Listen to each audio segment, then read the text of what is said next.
didn't do it this time, did you? What's that? Clapping. This is your second time. Well, Rabbi Greg Kanter, second time to come back to this podcast, this studio. Let me just kind of set up the conversation. Are you good? First of all, welcome. Thank you. It's good to be back. I'm really glad to know you, and I'm really glad that you came back. Sure. I really am. Just to kind of set up our conversation, you and I had a podcast conversation about a couple weeks ago, and then afterwards, which was really good, by the way. Did you feel good about it? Yeah. Okay. Yeah, good. Yeah. And then we kind of formed a friendship after that, and a stronger acquaintanceship, and kind of connected as colleagues here in downtown Springfield. Sure. And then I went over to your place of worship and got a chance to kind of see all the wonderful things over there, which is beautiful, by the way. Okay. And then after that, we sat down at the table in your study, and we just had an honest conversation. And you shared some really meaningful stories and parts of your life with me. And I said, oh, man, that first podcast was amazing. But I really think people might want to know this part of your life, too. And you said, I think that would be a really good thing for me to come back on and talk about it. Sure. And so I want to just say, one, I am deeply honored that you would share this part of your life with me and this part of your story with me. And it's really the story of you coming out as a gay man in the 90s and as a gay rabbi in the 90s, or preparing at least to become a rabbi. And brother, I just want to hear your story because you are part of our city, and I believe we need to tell your story. Sure. Yeah. Great. I'm happy to talk about it. Yeah. Where would you like me to begin? Well, I think one of the things that intrigued me was you came out in the 90s. And just that dynamic of coming out at a time when the culture's hostile now in some regards, not all regards, but in some regards. But it was extremely hostile in the 90s, and the courage that it must have taken for you to come out in the 90s, if we could just pull at that thread a little bit. Yeah, well, so in 1993, I was finishing rabbinical school, which is 5 years of graduate studies after you get your bachelor degree. So when did you graduate your bachelor degree? So that was in 87. You know the most shocking part of our conversations? I thought I was older than you. I'm 43. You're like 61, right? I'll be 61 later this year. I honestly thought for like several weeks I was older than you. Well, I'm flattered, and I just attribute that to good genes because that's really all I can attribute it to. And thank you very much. So in the 90s, 93, I was finishing rabbinical school. And so that meant I also was looking for a job, which generally means those synagogues, for the most part, who are looking for a rabbi, send people to the rabbinical school to come interview candidates. Say that one more time. So the synagogues are around North America for the most part that are looking for a rabbi. Will send their representatives to our school. Interesting. And we can interview with them. Oh, wow. And that's like a first step. Okay. And then if they're interested, they might ask you to come visit them for a second interview. So that was one of the big things going on in my life. And around the same time, I was starting to come out to myself to understand that I was gay. I mean, I don't know why, but at that point, maybe it was because there was this other big thing was going on in my life and things were changing, that I was like, I'm coming to terms with this too. So 2 thoughts to that, or 2 questions.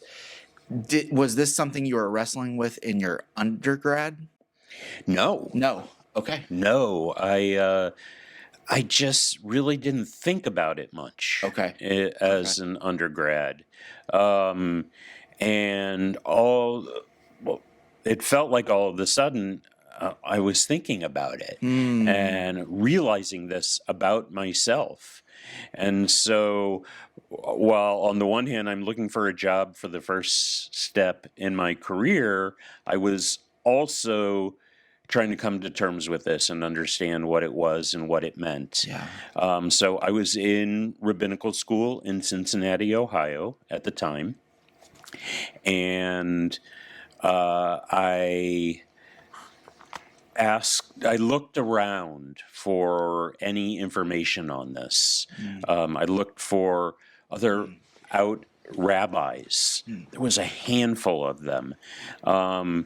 And God bless them. They, as I said when we talked about it, I really stand on their shoulders, this handful of out rabbis who are already doing it. And I thought, I got to talk to them and get some advice on this. I'm looking for a job. I'm trying to wrap my head around this. Then I also, almost coincidentally,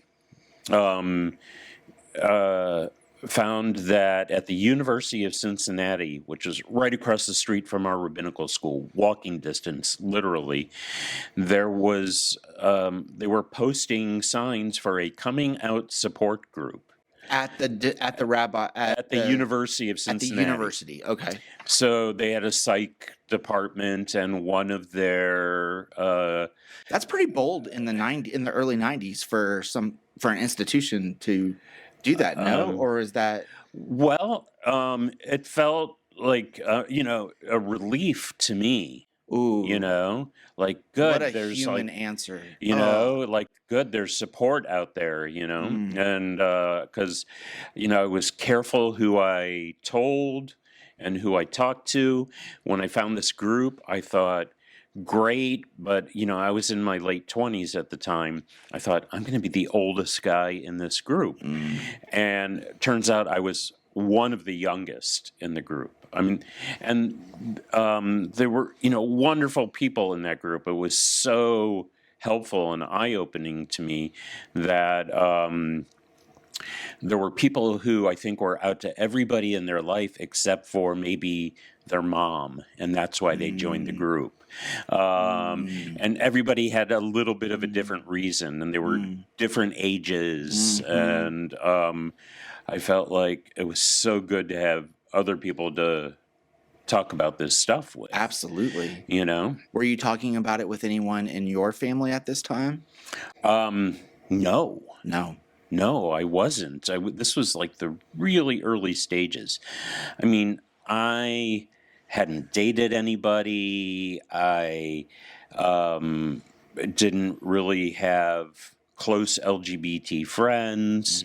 I was just trying to wrap my head around all this and what it would mean for me personally, professionally, and so forth.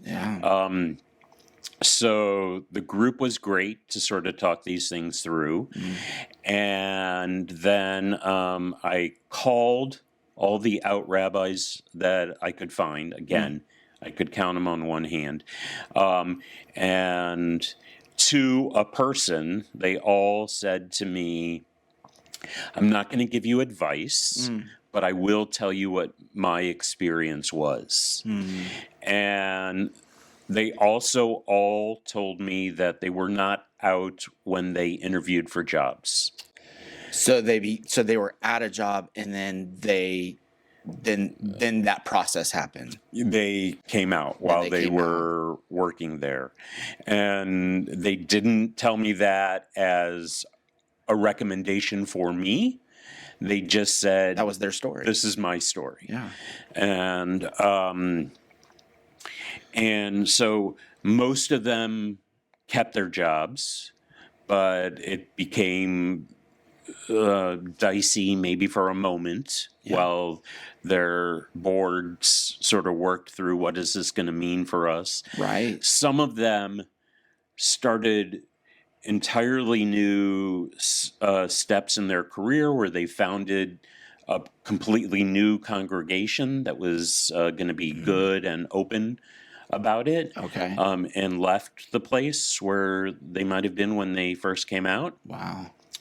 And it was just good to hear these different stories and how they dealt with it and so forth. But the message I took, which was not really, I don't think, what they intended for me to get, but since it seemed to be kind of the universal message, was don't come out in your interviews. None of them had in their interviews. And as I was trying to figure out what I should do in my interviews, I thought, okay, I won't. Okay. And, at the time, some congregations were really getting better about inclusiveness for LGBT folks.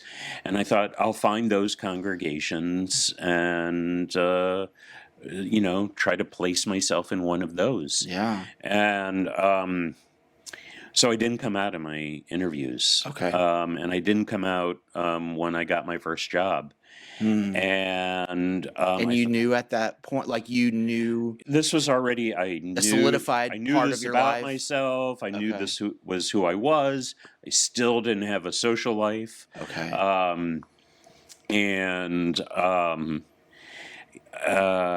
I was kind of starting to, I think, at the end of that school year. Okay. But just barely. And but when I took my first job, I didn't have a social life, and I thought, you know what, I'll do this for a couple years. They'll love me. We'll talk contract renewal, and then I can come out, and it won't be a big deal. Also, kind of a message I took from my discussions with the handful of colleagues who were already out. Well, there is something to when you personalize, when you get to know a person instead of this thing out in the universe, when it's a person, flesh and blood. Yeah. That changes. It has the potential to change a lot of people's hearts and minds, right? Yeah, when you're talking to a real person who's dealt with this already and will at the very least share their experiences. Yeah.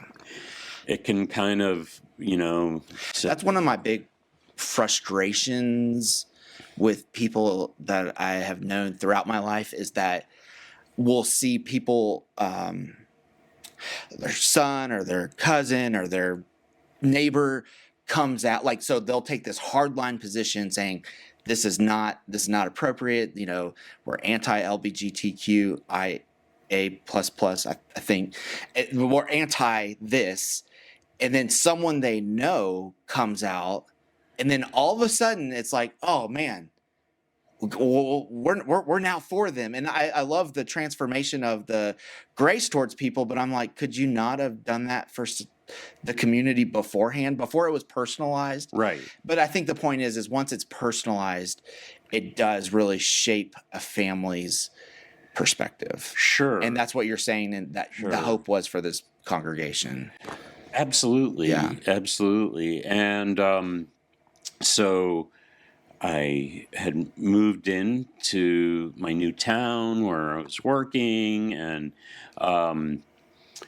I made sure to find a therapist there because I thought, I'm going to have to just need that kind of support. And what year is this?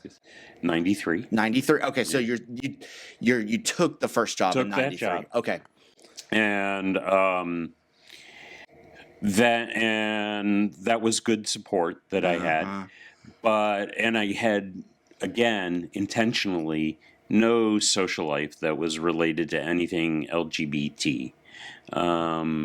Q++, as you mentioned. Well, I just want to try to be respectful to absolutely, and the as letters best I can. change, it seems like, all the time, and I also wish to be respectful. So I say that with love and respect in my heart for my community. Now, did you not have a social life because of this in your life? Yeah, because I didn't want to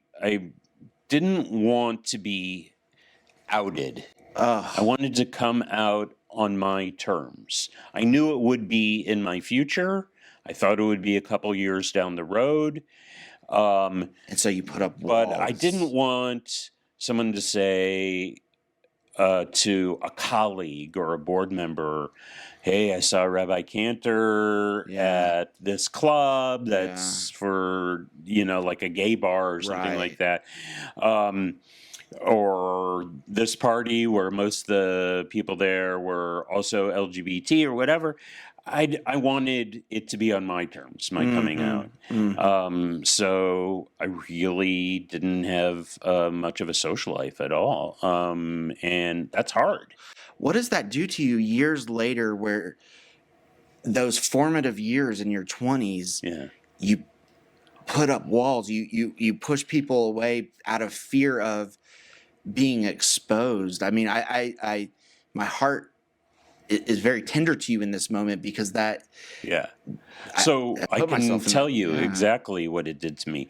I had this 2-year plan, right? They would fall in love with me, and it wouldn't be a big deal about coming out.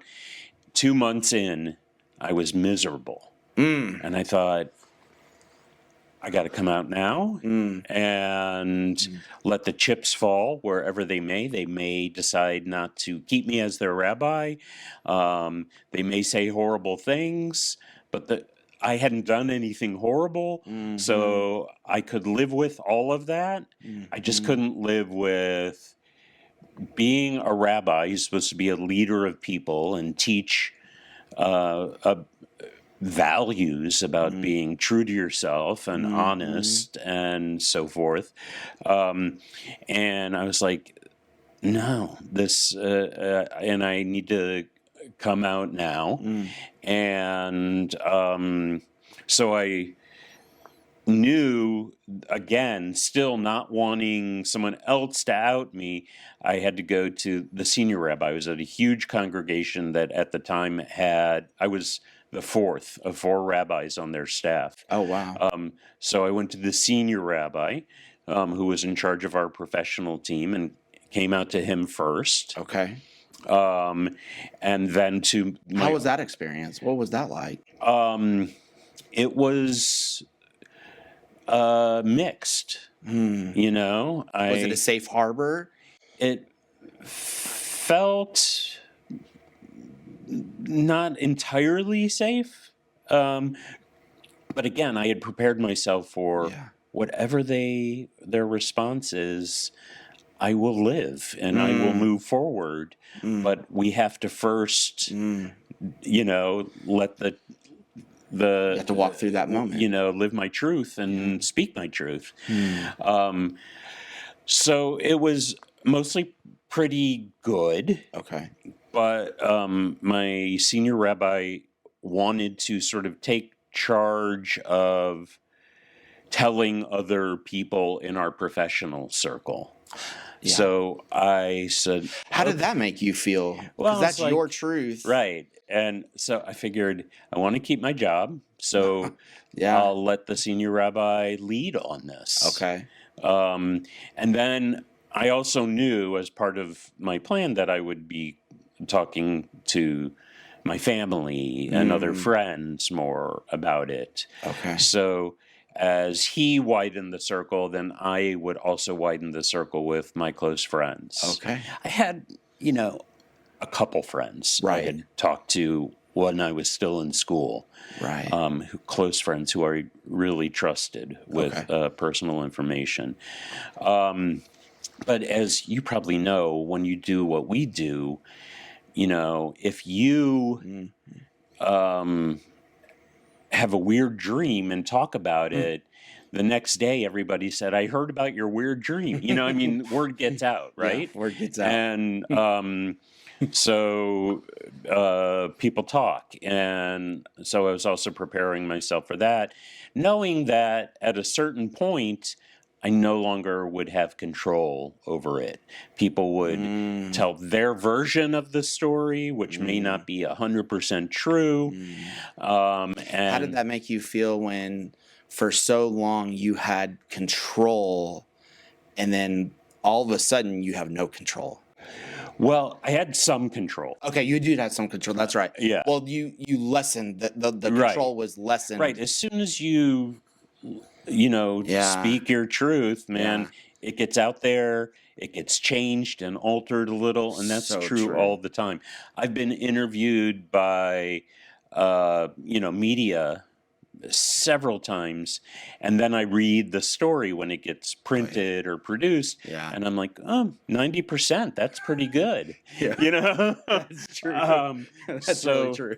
And that's true, I think, for everybody in life, even if you don't talk to the media. When you talk to someone, sometimes it gets out there. Yeah. That's the nature of it. The nature of it. So when you tell someone something that's really personal, it gets out there. That's right. And you have to say, I'm okay with it being out there. Yeah. And if people want to know the exact truth, they'll come to me. If they don't really care that much and they have, maybe they have other issues. This is not their issue. They'll be, okay, life moves on. That's right. And if they're really against it, I'll hear from those people too. But to tell you the truth, the people who had the most trouble with it went to the senior rabbi and not to me. And I thought, well, that's also a thing about life. When people have a problem with you, they go tell someone else. And I'm like, talk to me, but I didn't want to force anyone to talk to me. Okay. I would just say to the senior rabbi when he said, I heard from another person, and he didn't disclose because he also was, protecting their anonymity as well. I said, you can tell them they can come talk to me. Right. Even if they want to say, I don't like it. Yeah. I can talk about it, Wow. But I don't think he wanted to do that much. Yeah. But it was a big synagogue in a big metropolitan city. The newspaper. I sent a letter. He asked me to write a letter explaining my coming out to the board. Okay. And I did. Do you still have that letter? I don't know if I do. I wish I did. Yeah. But I don't know if I do. And I did. And they had what they called an emergency meeting to discuss it, where I was not included in that meeting. Only this letter that I wrote represented me. And they voted to keep me, and that was really great. And so the handful of local friends that I had sort of been out to also came over to my apartment that night and just sort of hung out with me while I waited for that phone call. Man. So that was really great news. But it was also, things changed after that. I mean, some people were not as comfortable around me anymore. Some people were like, thank you so much, and came and told me their stories, or brought their teenage kids who were also dealing with it to talk to me, and I felt like that means I did the right thing, Where people could be honest with you because of your courage. And people who were also struggling or working with it in the 90s, a lot of us were, could have someone else in a position of leadership that they could talk to. I keep going back to this all happened in the 90s and just how different the world was and really how courageous this story is. I mean, every word you're saying, I just hear the courage. Because how old were you at this time? Late 20s. Late 20. I mean, you learn so much about yourself in your 20s and 30s, and then in your 40s, you start to feel a little bit more confident. And oftentimes, sweeping generalization, but for you to do that in your late 20s, that's courageous. Well, I was really intentional about my career choice and other things. This, just for whatever reason, came to me later. But when it did come to me, I was also intentional about, this is part of my truth and who I am, and I got to figure out how to live it the best way possible. And also, it was years after Stonewall, which is, our country's big, one of our biggest LGBT rights transitions. And will you share that with people who might not know? So Stonewall was the name of a bar, still exists in New York City, and the police would harass the customers there. There were crazy laws. This was in the 70s, I think, maybe 69. I would have to look it up to remember the exact year. But there were laws about in a bar, even out in public, what kind of clothing you could wear that was appropriate for your gender. In the 70s? Yeah. Wow. Yeah. And so Stonewall was a bar that most of its patrons were gay. Drag performers would go there. And so the police would harass them because technically they'd be breaking the law if they were wearing gender inappropriate clothing, which is crazy today when you see celebrities, men and women wearing whatever they want all the time. But there were laws about it in the 70s. And the patrons, especially with leadership from the drag queens and the trans people who would patronize this bar, they basically got fed up and they revolted against the police, and there was really a mini revolution around the Stonewall Inn. So it became a symbol of pride and LGBT identity, and because finally people were talking truth to power and saying, stop harassing us, we're not hurting anybody, let us live our lives, why do you care what kind of clothes I wear, why do you care how I identify, who I love, things like that.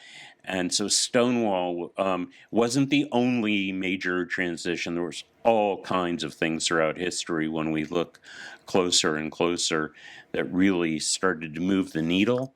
But Stonewall was the real big thing, and that was in the 70s. So... Thank you for sharing that thread. Yeah. So... I forgot exactly why we were talking about Stonewall. Well, just kind of the nature of in the 90s. Right. So in the 70s already, and really some before then, people started to make it, like I said, when I stand on other people's shoulders, it's because of the people at Stonewall, the rabbis that preceded me, the people who spoke truth to power, the people who also believed they wanted to live their lives out and openly, and regardless of the backlash that they might have faced. Or you still, I know you had you said there's about 5 or a handful of rabbis in the 90s that came out that you could recollect. Are you part of this early group as well? Do people think of you in your tradition of like, hey, this is the guy who took a courageous stand in the 90s? Well, it became that. Okay. It became that. I found out there was an international group for LGBT Jews. This was before the internet was... I was kind of wondering, how do you find before Google? There were, AOL was the big thing. Oh, yeah, that's right. Then, right? Man, we talked so much mess to people on AOL as little 9-year-olds. Right? Yeah. But it was a way to reach people, and I remember on my little monochrome monitor computer, I could like reach people. And so I found out there was like an international group of LGBT Jews, and they would meet all around the world. Wow. And so, especially in the United States, but they had meetings in Europe. There was a group in Mexico. And so I affiliated with those groups, and I traveled around the world to be parts of their conventions that they would have, and that was really wonderful for me. And then I could just, I could live my truth and also be more effective in my career and my life, and a huge weight was lifted off me. As you transitioned in your career, because you didn't stay at that church, how did this play out in your career? I mean, how? So the next step in my career, there was a LGBT congregation in South Florida that was looking for a rabbi. And so I applied for that job and moved to the Fort Lauderdale area. It also includes like Miami and Palm Beach and things like that. And they had a lot of Jewish people, a lot of LGBT people, and they had a congregation.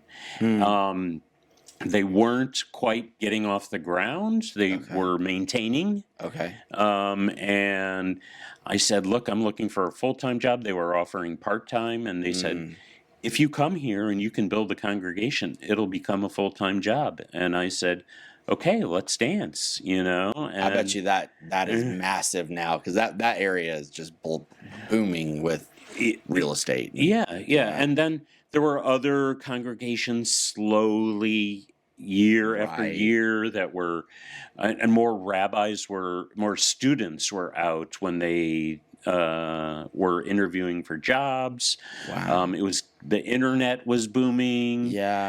So we had more resources and ways to talk to each other and learn each other's stories and support each other.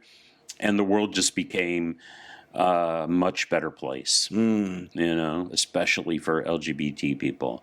And so there were a handful of congregations like the one I joined in Florida. There, everybody was gay or lesbian, and there were a handful of people who were just allies, but such strong allies that they felt that was the synagogue they wanted to join. I worked to reach out into the community and meet my colleagues, like I do, and get the word out. And I was happy to talk to the press, understanding, especially after that first story. They'll get most of the story right, and if they get 80 to 90%, that's a win. And I would imagine too, even as we're talking, and even this scenario, this very moment, you are more than that, right? Like, you are a whole being. You are. This is one aspect of your life. You are.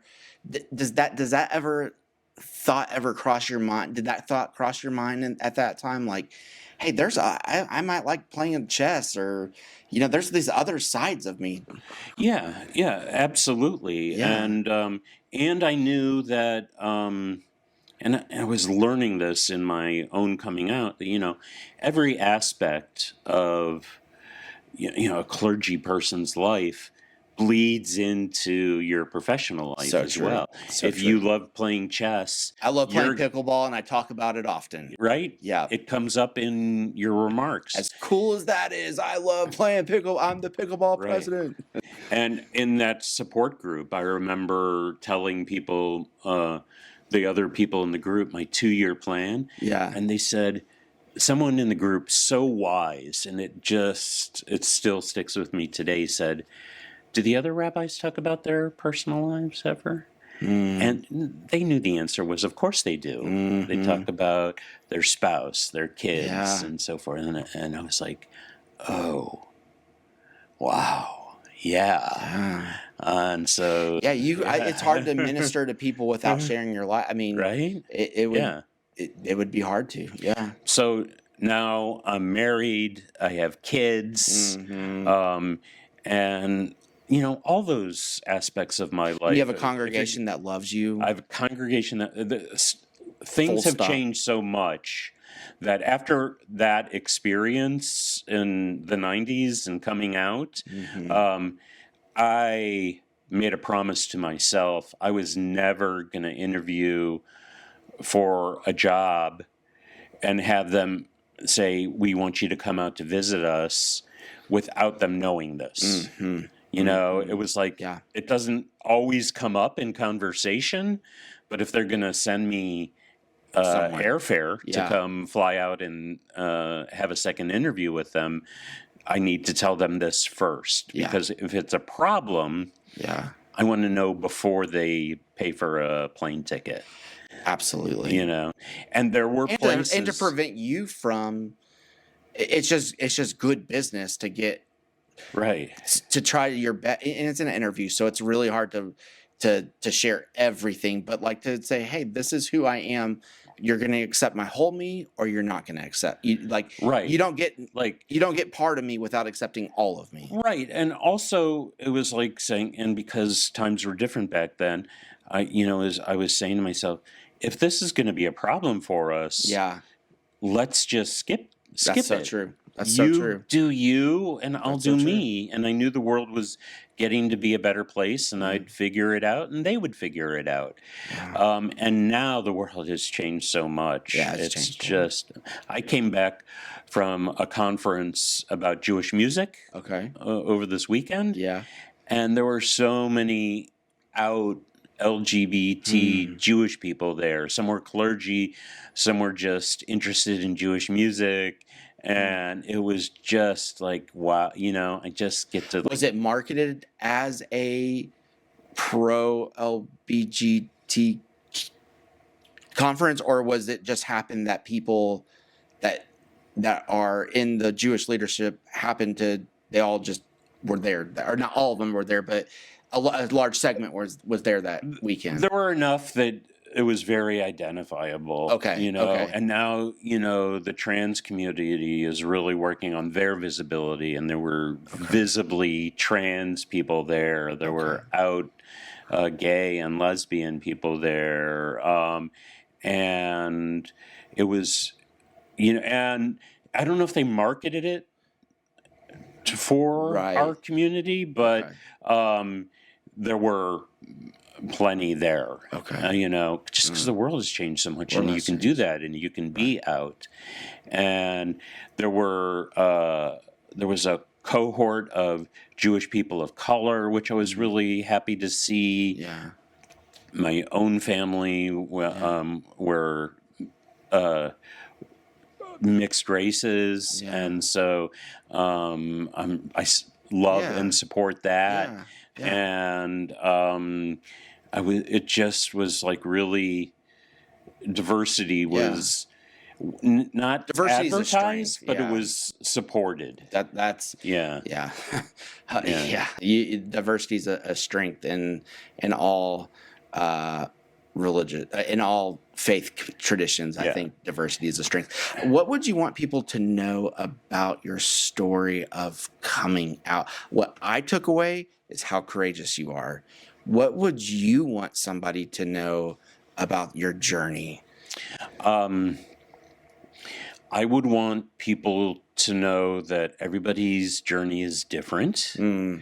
That if they need someone to talk to, I'm here.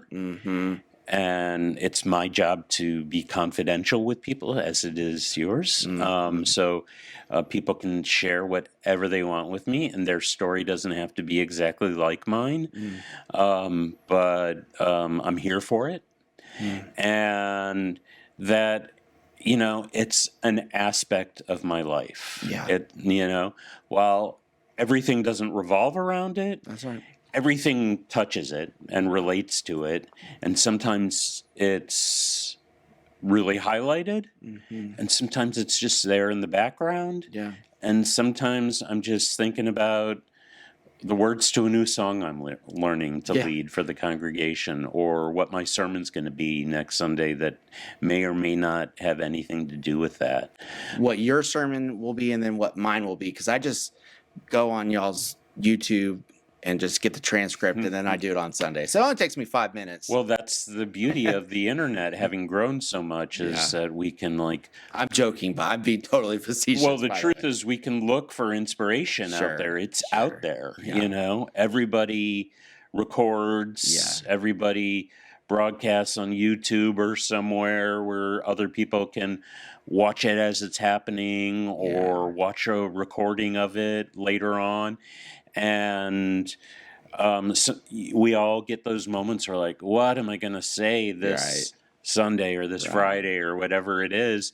And then you're like, if I can listen to what someone else says. And sometimes for me, I listen to what someone else says and I'm like, I'm drawing the exact opposite conclusion, but I love how they got there. Yeah. That is the beautiful part of our profession. But going back to it, I just want to say I'm honored that you would share a part of your life with me as colleagues here in the city and share your story. And I'm honored to say that we are colleagues and growing friends. Yeah, the feeling is mutual. I love having colleagues who understand the demands and the nature of what we do, not just for work, but as for our life. Yeah. And I'm glad that you're one of the newer parts of that. You really do inspire me to be a better pastor in that